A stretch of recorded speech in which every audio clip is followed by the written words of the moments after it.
Donc, tout d'abord, je vais me présenter. Donc, je suis Emma Jacquin et je suis chargée de communication à la Fédération des artisans. Je m'occupe de tout ce qui est communication interne et externe de la FDA.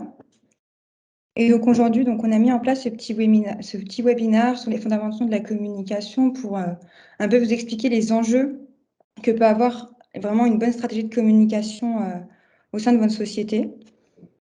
Après, c'est vrai que quand on parle de communication, certaines sociétés peuvent avoir peur en fait de faire de la communication pour plusieurs facteurs, dont les compétences, peut-être des fois un manque de compétences, un manque de budget, de temps ou même de personnel. Ça prend du temps des fois de faire de la communication, mais justement aujourd'hui à travers ce webinaire, je vais vous expliquer comment réaliser en fait une communication en trouvant des compromis à ces facteurs. Donc, c'est pourquoi on verra à travers 3 parties. Donc, du coup, qu'est-ce que la communication de manière générale? Comment on voit la communication d'entreprise? Mettre en place une bonne communication qui est efficace et les outils de communication que vous pouvez développer au sein de votre société. Donc, tout d'abord, qu'est-ce que la communication? Donc, au sens large, la communication, voilà, c'est un élément de langage, un élément qui permet de créer une relation avec quelqu'un ou quelque chose. Ça permet également de transmettre, promouvoir, informer ou échanger une information et c'est utilisé au quotidien de manière directe et indirecte. Pour une société, c'est la même chose, ça a les mêmes objectifs, mais ça a également le but de fédérer sa cible et d'avoir un impact positif sur sa société et de cultiver du coup une image positive auprès de son public. Vous devez le savoir, il existe une communication interne et externe. Aujourd'hui, on va vraiment se baser sur une communication externe pour voilà, développer votre société et développer en fait et cultiver votre image de marque. Il faut savoir que vous avez sûrement beaucoup d'éléments déjà en place en fait pour développer votre communication. Je prends des exemples très simples. La qualité de votre documentation, donc tout ce qui est devis, facture, la mise en page en fait de ces documents qui ont également un premier impact en fait sur votre client ou votre prospect. La cohésion de ces éléments de communication, qui ne soient pas tout, voilà, je prends un exemple, mais peut-être la couleur, la typographie, tous ces éléments-là sont déjà une première impression et une première communication que vous faites au quotidien. Il y a également tout ce qui est réactivité de vos salariés, la qualité des prestations en fait, qui témoignent lorsqu'ils laissent un chantier. Voilà, ça donne aussi une image de communication de votre société. Également, la tenue des camionnettes, par exemple. Voilà, si elles sont toutes identiques, si elles sont propres, etc. Tous ces éléments, en fait, que vous avez au quotidien, qui sont votre image de marque et qui permettent du coup d'influencer et parfois même qui fait que le client va plus venir chez vous que chez votre concurrent.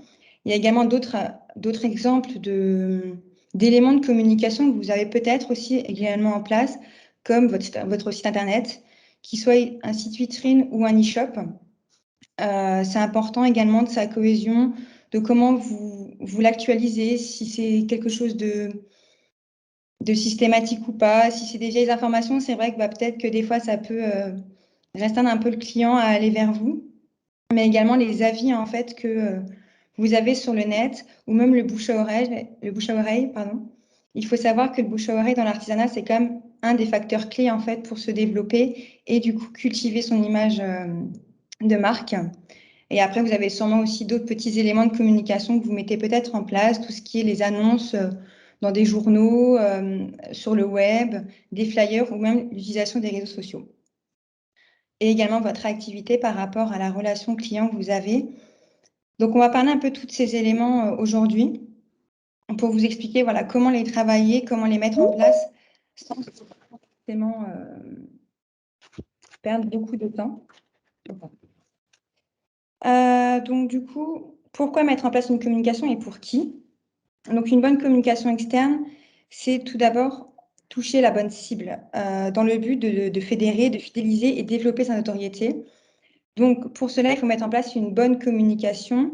Et pour cela, il est important de réaliser une to-do list, donc appelée un plan de communication. Et c'est ce dont je vais vous parler après. Donc, en fait, il est important de mettre en place cette to-do list pour se fixer des objectifs, optimiser son temps et réaliser une communication efficace. Il faut savoir qu'un bon plan de communication, s'il est réalisé correctement dès le début, il vous servira vraiment au quotidien que ce soit sur vos futures actions de communication ou, voilà, ou à court terme ou à long terme. Les éléments, en fait, ne changent pas vraiment, si ne c'est que la cible ou le message de la campagne de com. Il est vraiment important de travailler dessus dès le début pour vraiment, voilà, se dire où se situer, qu'est-ce qu'on peut améliorer ou pas en évolution, en fait, de vos campagnes de communication et vos retours. Il est vraiment important de bien travailler dessus dès le début. Et c'est pourquoi je peux vous conseiller de toujours refaire un point dès lors que vous faites un plan de communication en vous posant les questions, par exemple, qui est-ce qu'on est en tant qu'entreprise? Quelles sont nos valeurs? Quels sont nos atouts? Qu'est-ce qu'on peut faire pour notre client qui est différent de la concurrence, notre gamme de services, par exemple? Ou qu'est-ce qu'on ne peut pas faire également? Si on a des fois des restrictions, des limites à nos compétences, cibler peut-être qu'un seul marché, qu'une seule performance que d'autres n'ont pas. Et comment vous le faites également? Mettre en avant, encore une fois, vos valeurs et vos spécificités. C'est vraiment important de se poser les questions dès le début, donc de vraiment faire la base de qui vous êtes avant de pouvoir communiquer et développer votre com. Et dans l'idéal, on vous dirait qu'il est important de réaliser une étude de marché avant tout développement d'une communication pour vraiment se situer sur le marché. Vous allez me dire que vous n'avez peut-être pas les moyens, ni le temps, ni les compétences. Mais pour cela, il existe quand même des petites solutions à côté avec plus ou moins un budget. Je peux vous donner par exemple l'exemple le plus récurrent, ça serait les agences de communication, mais forcément là c'est un budget forcément plus élevé. Mais l'agence de communication peut vous réaliser l'étude de marché, le plan de communication et vos actions de communication en fonction de votre budget. Vous pouvez également faire appel à des freelances. Donc voilà, c'est une action ponctuelle. Ils vont peut-être vous réaliser voilà, que l'étude de marché que vous allez vous-même étudier après et développer votre communication de votre côté. Vous avez encore la possibilité de faire appel à des étudiants. Il y a plusieurs solutions qui s'offrent à vous si vous n'avez pas les compétences en interne et ni le temps. Donc ça, c'était pour la première partie. Donc, qu'est-ce que la communication? Et maintenant, je vais vous présenter donc comment mettre en place une communication efficace à travers un plan de communication. Il faut savoir que, comme je vous le disais avant, la communication demande vraiment beaucoup de rigueur et pour obtenir des réels résultats, que ce soit en termes de visibilité ou d'audience qualifiée. Je pense que beaucoup d'entre vous utilisez les réseaux sociaux, par exemple, c'est un exemple le plus classique, mais vous l'utilisez sans vraiment travailler en fait d'axe de communication. Il est pourtant conseillé de quand même réaliser des petites études, enfin, ou réfléchir en fait sur des sujets pour lesquels vous pouvez travailler dessus et poster, par exemple, sur les réseaux sociaux. Dans l'artisanat, vous avez la chance de pouvoir montrer beaucoup d'éléments que vous produisez vous-même, contrairement à d'autres métiers, par exemple comme la finance, qui, eux, vont pas promouvoir de la même façon leur métier que vous. C'est une chance que vous pouvez mettre en place. Donc, il est important de réfléchir à ces axes avant de communiquer sur les réseaux sociaux, par exemple, ou d'autres supports. Également, vous pouvez établir une action, si vous n'avez pas beaucoup de temps à consacrer ou ni les ressources en interne, vous prévoir une plage horaire de quelques heures par semaine, par exemple, tous les mercredis de 16 à 17. Voilà, vous faites toutes vos actions de communication pour la semaine à venir ou à voir comment vous vous organisez. Mais il est important aussi de réfléchir dès le début de votre plan de com, comment vous allez pouvoir mettre en place vos éléments. Ça, c'est les petits tips que je peux vous conseiller pour voilà, mettre en place une communication. Après, il existe du coup cet outil qui est le plan de com et le plan de com du coup va vous permettre d'établir étape par étape les stratégies à mettre en place pour livrer une bonne communication.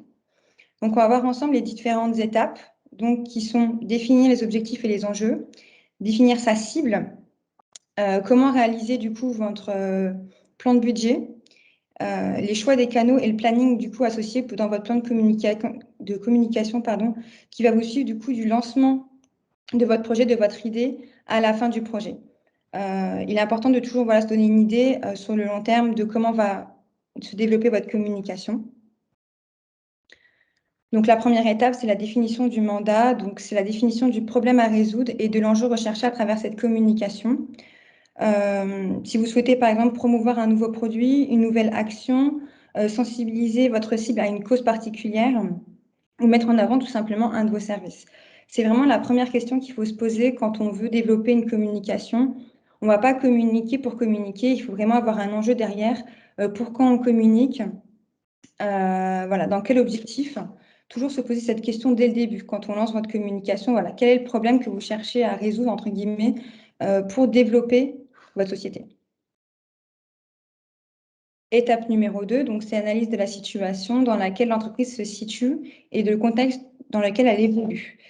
Donc c'est vraiment poser un diagnostic précis de l'environnement et de valider ou non la faisabilité de votre problématique, de votre enjeu. Donc pour ça, en fait, vous pouvez analyser un peu votre environnement. Vous pouvez le faire vous-même en interne, donc à travers la méthode qu'on appelle SWOT, donc qui permet d'analyser en fait votre structure interne et externe pour développer votre communication.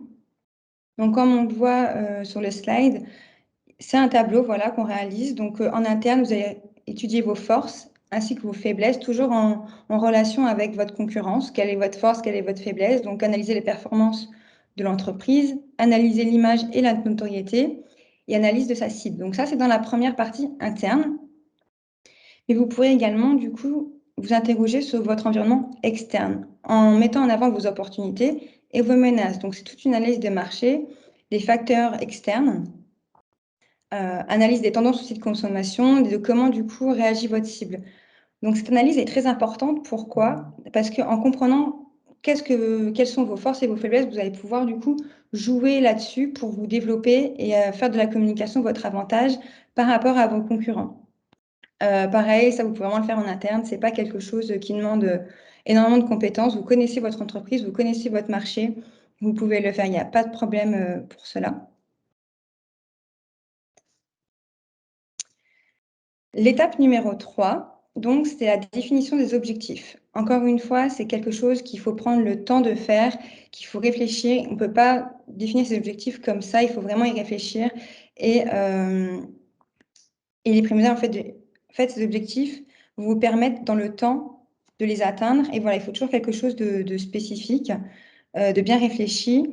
Et en fait, les objectifs vont se regrouper en 3 axes. Donc, pour se faire connaître, sensibiliser, informer, donc un service ou un produit. Et pour cela, en fait, on peut répondre ou on peut dédier des objectifs grâce à la matrice SMART, donc celle qui est également sur le slide. Donc SMART, pourquoi? Donc parce que vous allez réaliser un objectif spécifique, donc se fixer des chiffres par exemple, mais avec un vrai délai. On ne peut pas dire, voilà, je veux faire, je sais pas, je vais faire aujourd'hui 1000 vues demain comme ça, alors qu'au départ, j'en avais 0. Il faut vraiment faire quelque chose qui sont possibles et dans des vrais délais. Après, on fait quelque chose qui est également mesurable. Voilà, qu'on peut mesurer, des actions, par exemple, on prend sur les réseaux sociaux, il y a plein de statistiques dans lesquelles on peut, voilà, voir des chiffres ou faire des études, des enquêtes, vraiment quelque chose de traçable et qu'on peut se dire, bah voilà, l'objectif était de temps, je suis arrivée à temps et comprendre pourquoi ça a marché, pourquoi ça n'a pas marché de temps en temps, par exemple. Ça doit être aussi atteignable. Donc, comme je vous disais tout à l'heure, on ne peut pas se donner des objectifs, des fois, très gros d'un coup. Il faut vraiment aller étape par étape. Et voilà, il faut vraiment se donner les moyens également, mais toujours quelque chose d'atteignable, c'est important. Et du coup, de réaliste. Ça sert à rien de se mettre la pression. Voilà, il faut donner du temps. Une bonne communication prend du temps. Développer sa notoriété prend du temps. Il est important aussi de comprendre ces facteurs. Et bien sûr, se donner un délai. Donc, on peut très bien se donner plusieurs objectifs par an, par mois. C'est pas un problème. Tout dépend de comment vous voulez développer votre communication en fait dans le temps. Mais vraiment, prenez le temps d'y réfléchir pour du coup atteindre vos objectifs. Voilà. 4e étape, donc, et pareil, un élément très fondamental pour développer une bonne communication, c'est connaître et identifier sa cible. Il est important en fait de la savoir de la connaître parce que c'est ce qui va faire que votre objectif va se réaliser. Lorsque la cible est identifiée, il est important de comprendre et de savoir le profil de votre cible, quel est l'avantage en fait de votre cible pour vous communiquer à travers vos actions de com. Plus vous en savez sur votre cible et ses besoins, plus vos actions seront concluantes. Pour chacune des cibles, il faudra du coup personnaliser l'approche et le style de communication. On ne communique pas pareil à une cible jeune qu'à une cible un peu plus âgée, qu'une cible qui est, comment dire, de passage, si c'est juste pour un simple service, qu'une cible qu'on va fidéliser dans le temps pour plusieurs actions. Donc c'est pour ça qu'on peut se poser plusieurs questions, comme par exemple, qui a le besoin de ces nouvelles offres? Est-ce qu'il s'agit de professionnels, de particuliers ou même de collectivités? De combien de clients on peut espérer en touchant cette cible? Et quelles sont leurs habitudes d'achat? C'est important. Et combien sont-ils à dépenser, par exemple, pour un produit ou un service? Vous pouvez répondre à ces questions donc, à travers du coup votre marché, si vous le connaissez déjà, à travers l'étude de marché également, ou via des questionnaires de satisfaction. Vous pouvez très bien faire une enquête comme ça, un micro-trottoir, qui vous donne du coup ces éléments pour répondre. Qu'est-ce qu'elle attend de vous? Qu'est-ce que la cible attend de vous et comment du coup sont ces actions d'achat pour du coup déclencher une vente et la fidéliser.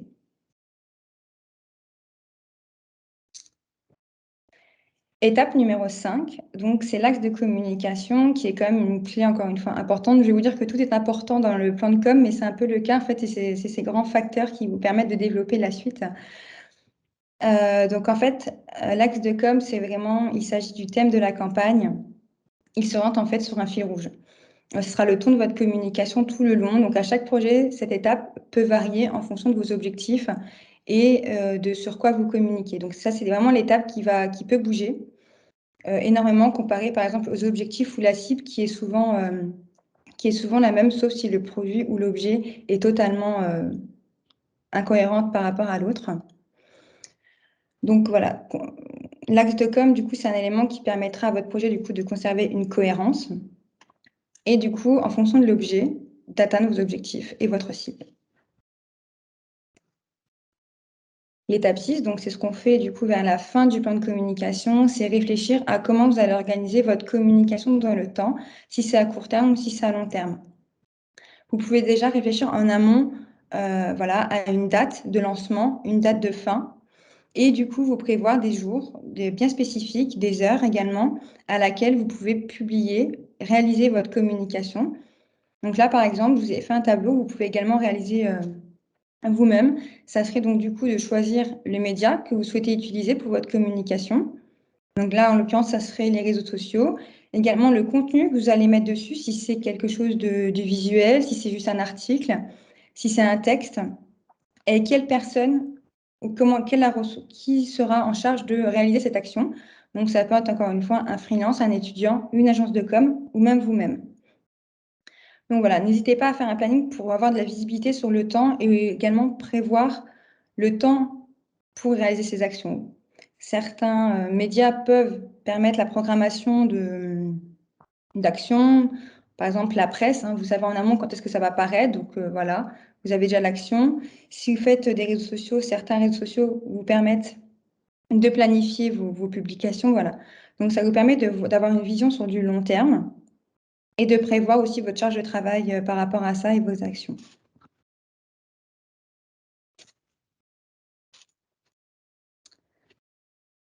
On va passer du coup à l'étape 7, qui est les outils de communication et le budget. Donc, quand je vous parle des outils de communication, ça va être comment déterminer le média le plus adapté à votre campagne de communication. Donc, je vais détailler cette partie juste après.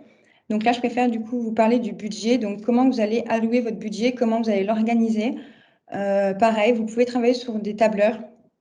Ça vous permet dès le début d'allouer une certaine somme à cette campagne de communication. Ça peut très bien être hebdomadaire, mensuel ou même annuel. À vous de voir comment vous préférez travailler et également sur quel type de communication vous allez vous lancer.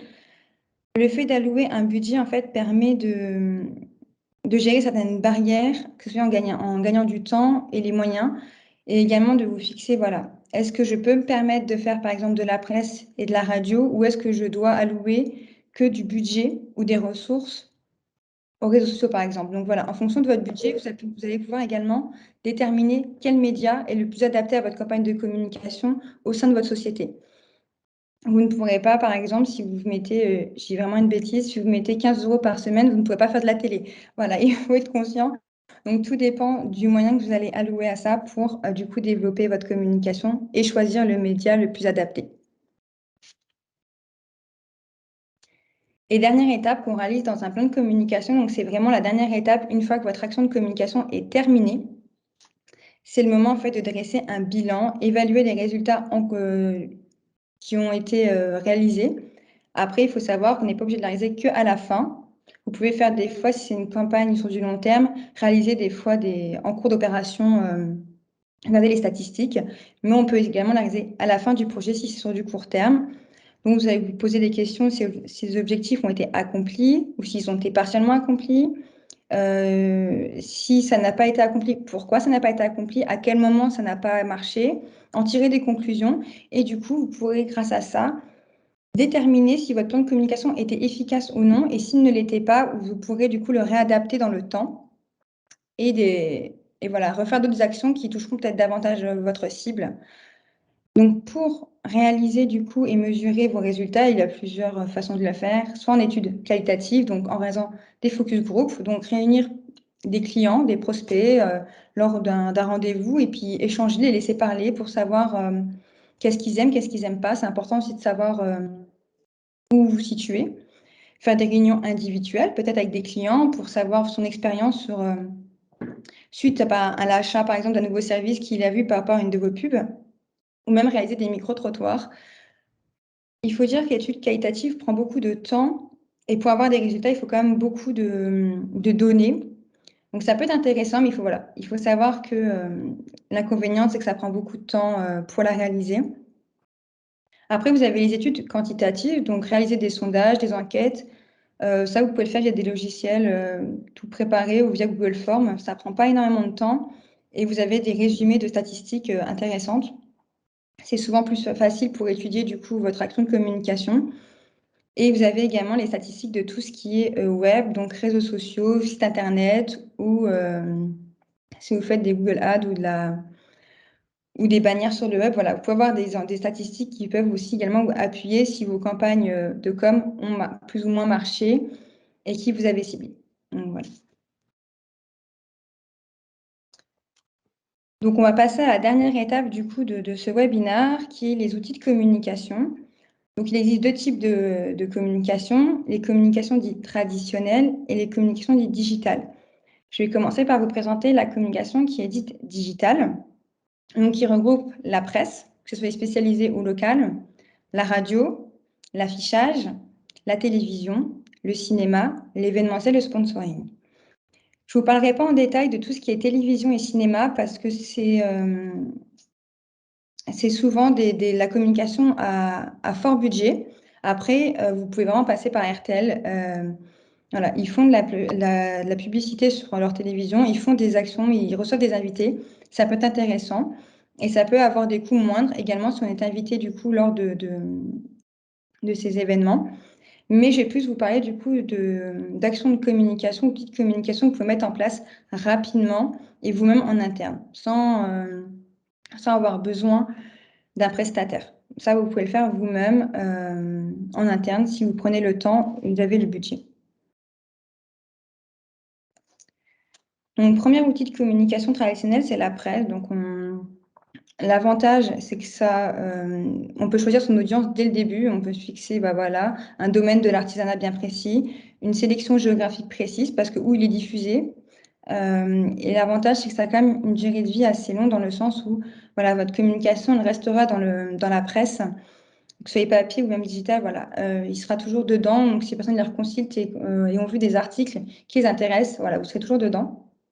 Ça a également le fait de rendre votre société plus crédible parce que voilà, vous paraissez dans un journal, pardon. C'est intéressant de voir que la société voilà, s'imprègne vraiment dans ce secteur. Et c'est aussi une souplesse d'utilisation dans le sens où, voilà, comme je vous le disais, vous pouvez l'emporter partout avec vous. Maintenant, la presse est souvent digitalisée, donc on la retrouve vraiment partout. L'inconvénient de la presse, c'est que ça a quand même un coût élevé en fonction de quel type de presse vous allez, si c'est une presse spécialisée, où elle le diffuse, ça a quand même un coût de revient important. Et pour certains marchés, comme par exemple l'automobile ou le cosmétique, il y a souvent une saturation en fait de cela parce que si vous prenez un magazine, il y a souvent voilà, des pubs, des marques différentes, des concurrents qui se retrouvent dans le même journal. Ça peut entraîner un peu de concurrence. À savoir, si vous ne le saviez pas, à la FDA, du coup, on a le journal d'Anne Fierk, qui paraît mensuellement, donc qui met en avant du coup l'artisanat luxembourgeois. Donc, si vous avez besoin de toute information par rapport à ça, n'hésitez pas à revenir vers nous. Il est disponible du coup chez nous pour discuter de comment mettre en place un article au sein d'un FIRC. Ensuite, il y a la radio. Donc, l'avantage, c'est que c'est peu onéreux, il y a une souplesse d'utilisation et c'est souvent facile à mettre en place. Par exemple, vous voulez faire un spot publicitaire prochainement. Là, vous prenez contact avec la radio. Généralement, c'est eux qui chargent de tout. Vous donnez juste votre message et eux voilà, ils réalisent pour vous le spot publicitaire. Et ça, c'est un avantage.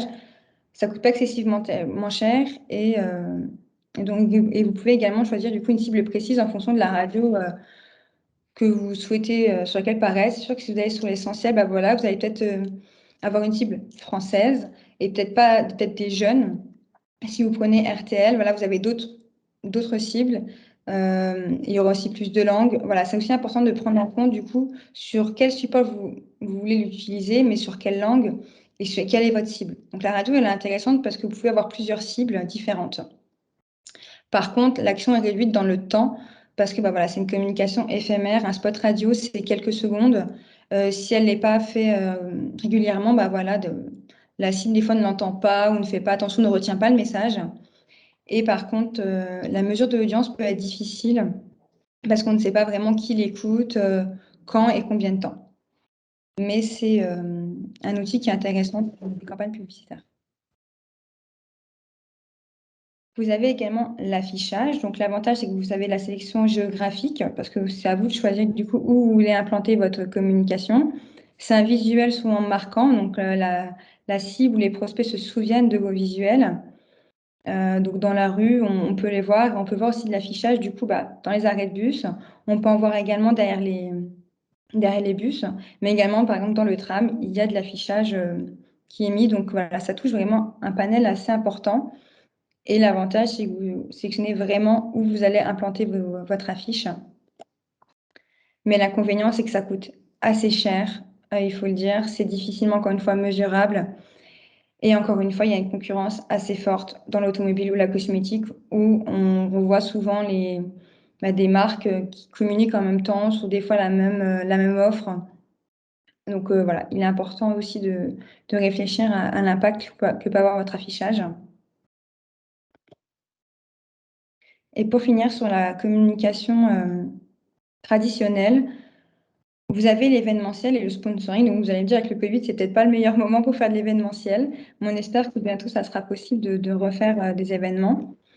Parce que vraiment, l'avantage, en fait, de l'événementiel, c'est que vous avez une cible précise. C'est vous qui invitez les gens à cet événement. C'est vous qui communiquez d'une façon à toucher cette cible.